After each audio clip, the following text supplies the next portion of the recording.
Salut les traders, aujourd'hui vidéo sur la roadmap pour que vous puissiez avoir un biais directionnel et savoir quoi et comment trader certaines paires de devises sur le Forex. Alors c'est une semaine assez chargée en news puisque là je tourne cette vidéo, nous sommes le mardi 13 décembre et demain il y a une news importante du FOMC, donc de la Fed sur les taux d'intérêt et donc il y a c'est très important d'attendre cette news avant de pouvoir décider de vos billets.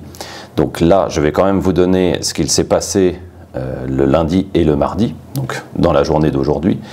Mais évidemment, les billets vont être revus en fonction des différentes news et surtout en fonction de ce que va annoncer la Fed.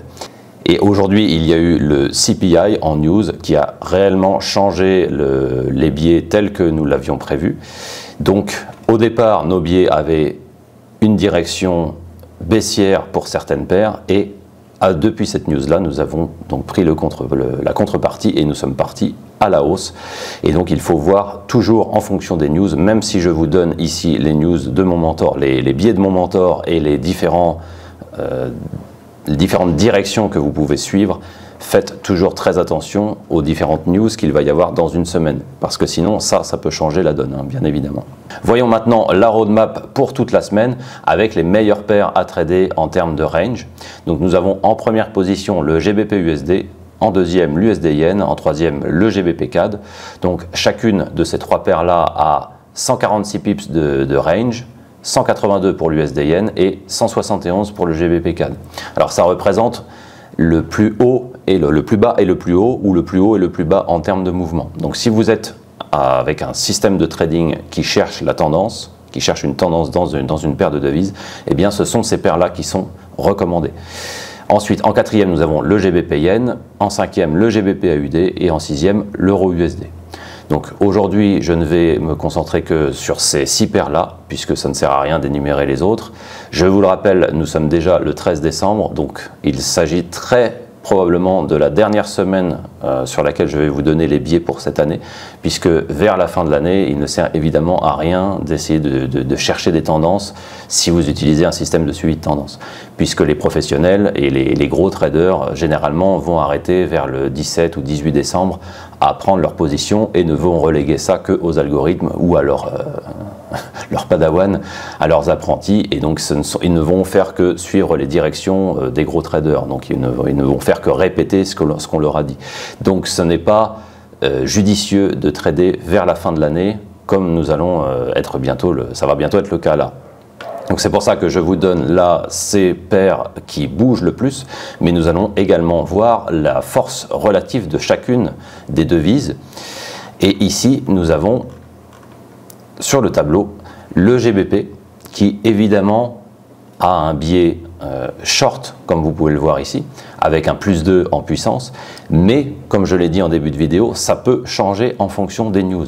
Donc si la news, comme nous avons eu aujourd'hui, du CPI est en faveur du dollar ou est contre le dollar, eh bien ça inverse les biais. En l'occurrence ici, avec un dollar fort, eh bien il fallait s'attendre à ce que le GBP soit plus faible, l'euro, le JPY, le CHF, l'AUD et le CAD. Mais vu que le dollar est devenu plus faible, eh bien il faut s'attendre à ce que l'euro, le JPY, le CHF, l'AUD et le CAD et le GBP deviennent plus forts.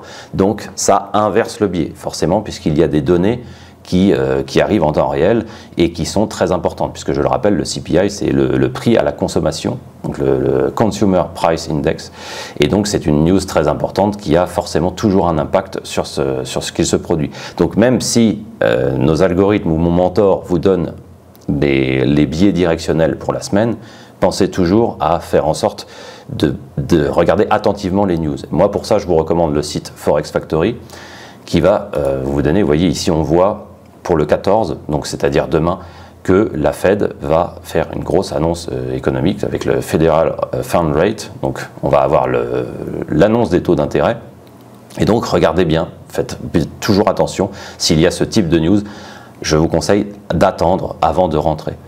Nous, pour les membres de la Black Box, nous avons tradé lundi un beau trade que je vous montrerai en vidéo, et sur l'Eurocad qui était lié aux différents biais que vous voyez ici, avec l'euro qui est à +2 et le CAD qui est à -4. Ça, évidemment, vous le verrez, et les membres en ont profité, mais vous le verrez en vidéo, je rentrerai en détail dans ce trade-là. Donc je continue sur la force relative des devises, avec un euro à +2, donc un NZD à +1, le JPY à +1, et le CHF avec un biais non défini. Encore une fois, je le répète, faites bien attention aux news, parce que là, tout peut changer cette semaine. Donc ça, c'était vraiment à prendre en considération avant la vidéo que je suis en train de tourner là. Puisque, évidemment, les membres de la Black Box, eux, ont eu accès à ça dès dimanche soir. Et ils ont pu prendre le trade dont je parlerai plus tard sur l'Eurocad et sur les autres paires. Et enfin, dans le négatif, nous avons le dollar à -1, toujours susceptible de changer en fonction de la news, l'AUD à -2 et le CAD à -4. Et pour les autres instruments, nous avons le stock market en biais directionnel short. Nous avons vu qu'aujourd'hui, le biais s'est évidemment retourné lié à la news. Le pétrole en short, le gold and silver short et le bitcoin short. Tout s'est inversé. Donc ici, nous avions ça comme biais directionnel avant le CPI et bien évidemment avant la news de la Fed. Mais ici, on voit clairement que tant que nous étions hors news, nous pouvions jouer le short sur ces différents instruments. Voilà, encore une fois, soyez très prudents, nous sommes vers la fin de l'année, il y a tout un tas de news qui va arriver jusqu'à ce qu'il y ait les gros traders qui décident de partir en vacances, donc faites très attention si vous décidez de trader sur le marché du Forex. Ça sera tout pour cette roadmap. Moi, je vous dis à très bientôt et dans une prochaine vidéo, vous verrez quand même les trades de cette semaine qui ont été relativement intéressants et toujours en fonction de l'analyse fondamentale que je vous donne et que vous donne mon mentor par mon biais. Pensez à vous abonner si ce n'est pas déjà fait, c'est très important. Activez les notifications pour recevoir toutes les informations qu'on vous donne et toutes les infos liées à la Black Box. Et moi, je vous dis à très vite pour une prochaine vidéo.